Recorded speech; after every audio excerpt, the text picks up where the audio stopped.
So somebody wants to own a used car dealership. Buy a lot, put up a sign, line up 50 cars under some plastic pennants, and watch the profit roll in every time a customer drives off. That's the mental picture, and it is almost completely wrong, because a used car dealership does not really make its money selling cars. It makes its money in 3 or 4 places that have almost nothing to do with the sticker price in the windshield, and the car itself is often close to a break-even proposition. Once that fact is understood, the entire business starts to make a different kind of sense. Walk past a used car lot on a Saturday afternoon, and it looks deceptively simple. Rows of sedans, a few trucks up front to catch the eye from the road, a salesperson leaning against a pickup with a clipboard. It looks like retail. Buy low, sell high, pocket the difference. The reality is that almost every car on that lot is sitting there on borrowed money, depreciating by the day, and the dealership is racing a clock that starts the moment the car is bought at auction. Understanding that clock is the first step to understanding whether this business can actually make money. Start with what it costs just to open the gates. A dealership needs a location, and that location needs to be zoned for vehicle sales, which immediately rules out a large share of available commercial real estate. A modest independent lot in a secondary market might lease for $2,000 to $6,000 a month. A well-located lot on a busy retail corridor in a major metro area can run $15,000 a month or more before a single car is parked on it. Then comes the dealer license itself, which is not a formality.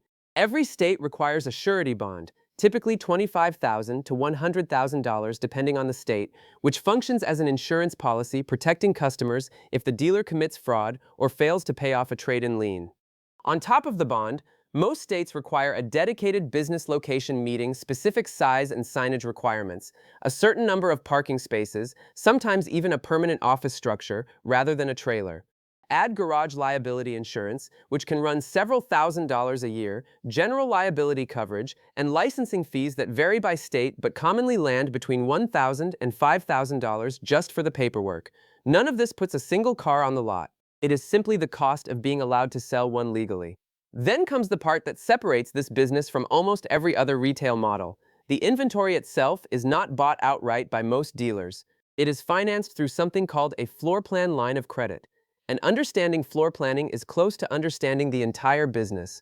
A floor plan lender, often a bank or a finance company that specializes in dealer inventory, extends the dealership a revolving credit line specifically to purchase vehicles at auction.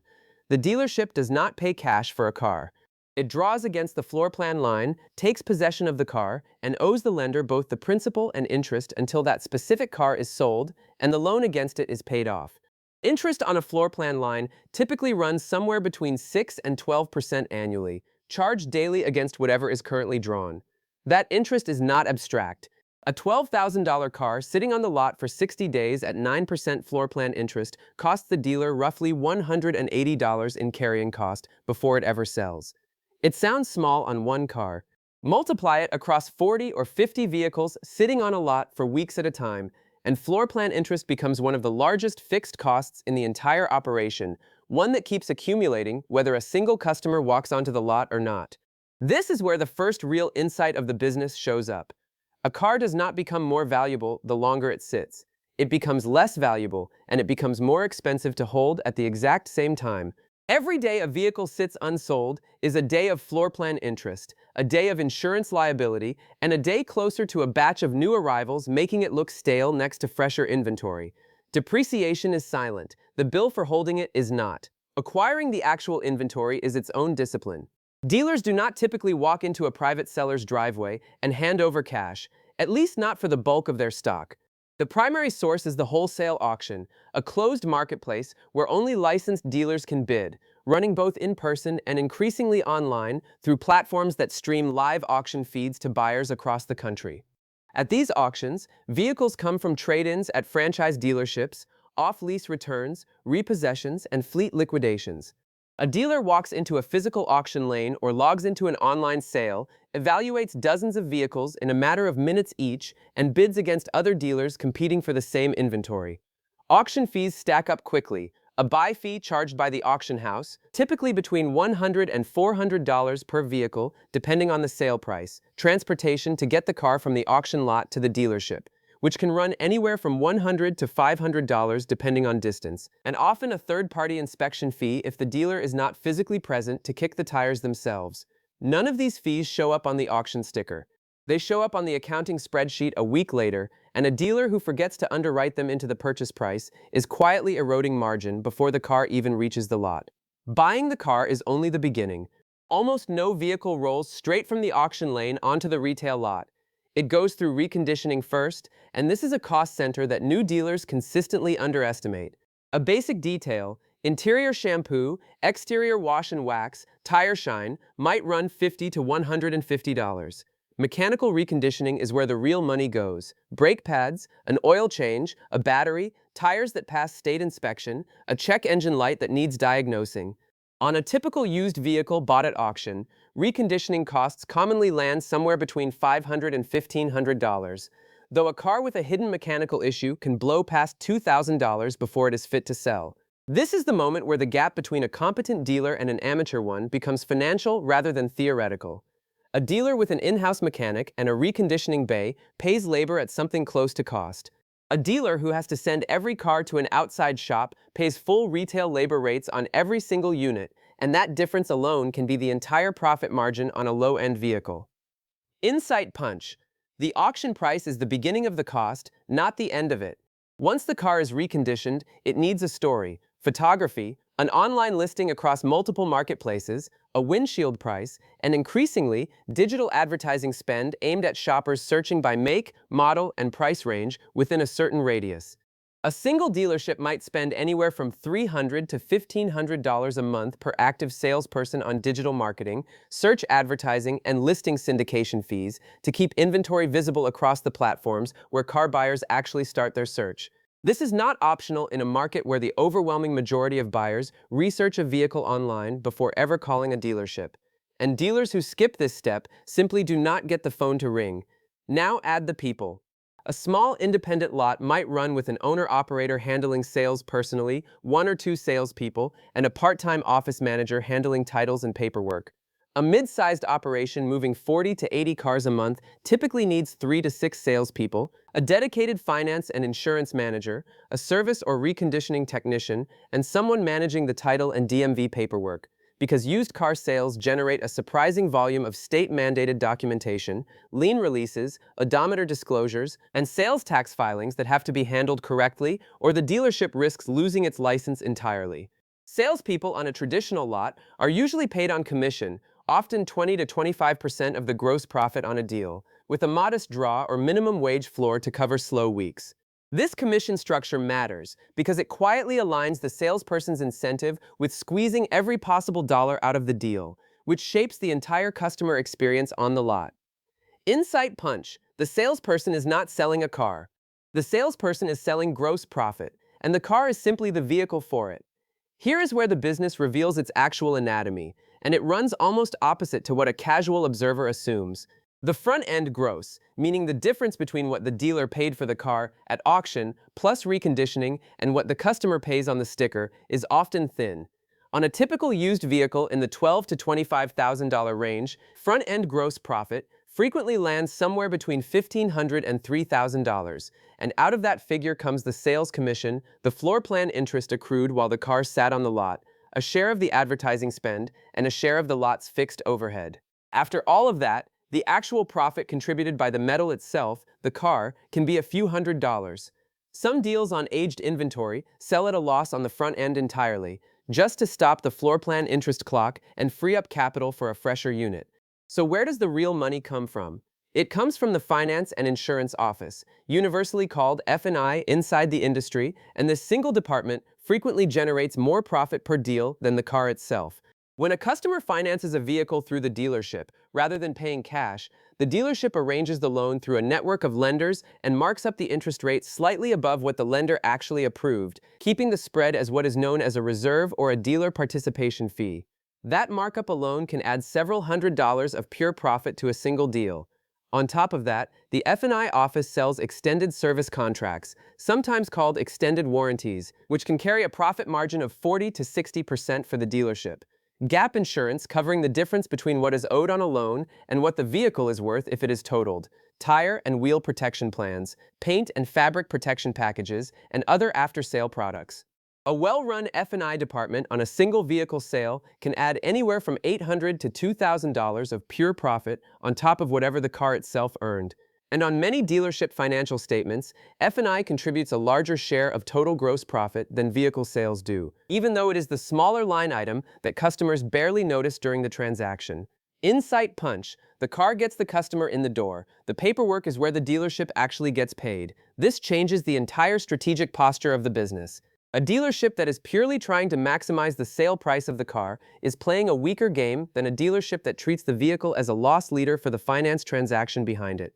This is also why cash buyers, the customers who walk in ready to pay the full price outright with no financing involved, are often the least profitable customers a dealership sees, even though intuitively they seem like the easiest and most desirable deal. A cash buyer cannot be sold a marked-up interest rate, cannot easily be sold a financed extended warranty rolled into monthly payments, and typically negotiates harder on the sticker price precisely because they know they are paying in full. The customer who finances everything, rolls in a service contract, and drives away with a monthly payment they barely scrutinized is, from the dealership's perspective, worth significantly more than the customer who simply hands over a cashier's check. There is a second business model layered underneath the traditional retail lot, and it operates by almost entirely different rules. Buy here, pay here, often abbreviated BHPH. Instead of arranging financing through an outside bank or credit union, the dealership itself becomes the lender, financing the car directly to customers who often have poor or no credit history and cannot qualify for traditional auto loans. These dealerships typically stock older, higher mileage vehicles bought cheaply at auction, sell them at a substantial markup over acquisition cost, and collect payments weekly or bi-weekly directly at the dealership, sometimes literally at a payment window inside the building. The interest rates on these loans are dramatically higher than traditional auto financing, often reaching the state-permitted maximum because the dealership is absorbing significant default risk that a bank would never accept. The economics here are almost the inverse of the traditional lot. The vehicle sale itself is highly profitable because of the steep markup, but a meaningful percentage of loans default, and the dealership has to repossess and resell the same vehicle multiple times over its life, which means the real profit engine of a BHPH lot is not any single sale, but the total interest collected across the life of a loan portfolio weighed against the cost of repossession, storage, and repeated reconditioning of vehicles that keep coming back. Insight punch. A traditional lot sells cars and hopes the customer pays. A buy here, pay here lot sells payments and hopes the car survives long enough to be repossessed and sold again. The single biggest silent threat to a used car dealership's health is what people inside the industry call aging inventory, sometimes bluntly referred to as lot rot. A car has a natural selling window. Industry data consistently shows that a used vehicle's likelihood of selling drops sharply after it has been on the lot more than about 60 days and continues dropping the longer it sits. A vehicle sitting past 90 days is not simply an unsold asset. It is an active financial drain. Floorplan interest continues accruing daily. The vehicle needs to be kept clean and road-ready even while it earns nothing, and newer, fresher arrivals draw customer attention away from it on the lot and online, where listings that have been up the longest often get buried under newer posts in search rankings. Experienced dealers track what is called days to turn obsessively, and a healthy operation aims to move most of its inventory within 30 to 45 days. A dealership whose average days to turn creeps past 60 or 70 days is, whether the owner realizes it yet or not, bleeding capital on floor plan interest and losing the ability to buy fresh, more desirable inventory because the money is tied up in cars nobody wants. This creates a counterintuitive discipline at the center of the business. Sometimes the correct financial decision is to sell a car at a loss on the front end. A vehicle that has sat for 90 days, accumulating floor plan interest and taking up a valuable parking spot near the road, might be worth less to the dealership sitting there than it is worth sold at a small loss, because selling it frees up the floor plan credit line to buy something that will actually turn quickly.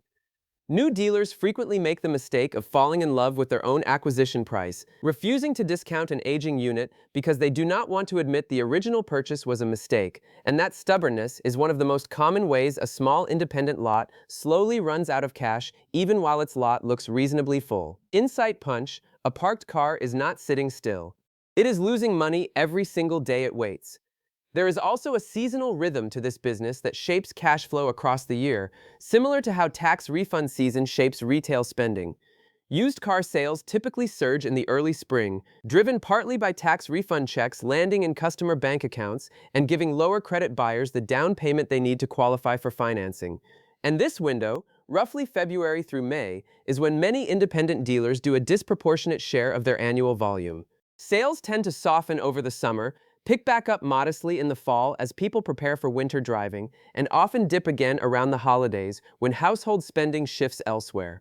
Dealers who plan their inventory purchasing and cash reserves around this rhythm tend to fare better than dealers who assume every month will look like the tax season surge. The same mistake gym owners make when they treat a January membership spike as a permanent baseline instead of a seasonal window. Now add the regulatory layer, because this is a heavily supervised industry and the paperwork carries real financial risk if handled carelessly. Every state requires accurate odometer disclosure at the point of sale, and federal law imposes steep penalties for odometer fraud, both civil and in some cases criminal. Title transfers have to be processed correctly and within statutory deadlines, or the dealership can face fines and, in repeated cases, license suspension. Dealers financing vehicles in-house are subject to consumer lending regulations covering disclosure of annual percentage rates and fair lending practices, and violations here can trigger lawsuits that dwarf the profit on any individual car sale. Many states also require dealers to conduct a formal safety inspection before a vehicle can be sold, and skipping or falsifying that inspection is one of the fastest ways an otherwise healthy dealership finds itself in front of a state licensing board. None of this generates revenue. All of it generates liability if ignored, and experienced operators treat compliance as a fixed cost of doing business rather than a box to check only when convenient. Insurance and liability exposure deserve their own mention because a dealership carries risk that a typical retail store does not. Every vehicle on the lot, and every vehicle a salesperson takes on a test drive, is a liability exposure. Garage liability insurance covers accidents involving dealership-owned vehicles, but a dealership also needs coverage for the lot itself, for employee actions, and increasingly for cyber liability, given how much customer financial data flows through a modern dealership's systems during the credit application process. A serious accident during a test drive, or a data breach exposing customer social security numbers submitted during financing, can generate costs that erase a year of accumulated profit in a single event. Putting the full financial picture together for a realistic mid-sized independent lot moving roughly 50 vehicles a month, average front-end gross profit per vehicle might run around $1,800. Average F&I profit per vehicle might add another $1,200, bringing average total gross profit per unit to roughly $3,000. At 50 units a month, that is $150,000 of gross profit. Against that, monthly fixed costs, lot rent, floor plan interest across the full inventory, salaries and commissions, insurance, licensing, utilities, and advertising might total somewhere between $90,000 and $120,000 depending on lot size and staffing. Net profit in a solid month lands somewhere between $30,000 and $60,000, which sounds healthy until a bad month arrives. The realistic bad scenario looks like this. Inventory ages faster than expected because a competitor 2 miles away undercuts pricing on similar vehicles. Days to turn creeps from 40 days to 70 days. Floor plan interest expense rises accordingly, and the dealership starts discounting aging units just to keep cash moving, which compresses front-end gross profit across the board. At the same time, a handful of buy here, pay here style in-house loans default, requiring repossession, storage fees, and a second round of reconditioning before those same vehicles can be resold, generating cost without matching revenue in that same month.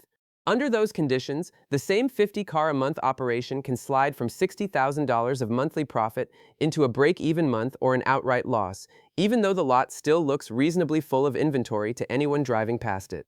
This is the same structural lesson that runs through every version of this kind of business. The visible inventory tells an outside observer almost nothing about the underlying financial health of the operation.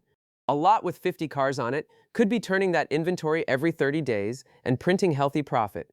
Or it could be sitting on the same 50 cars for 90 days, quietly drowning in floor plan interest with a financial statement that looks nothing like what the parking lot suggests. The dealers who build a durable, profitable business in this industry are rarely the ones chasing the highest sticker price on any individual car.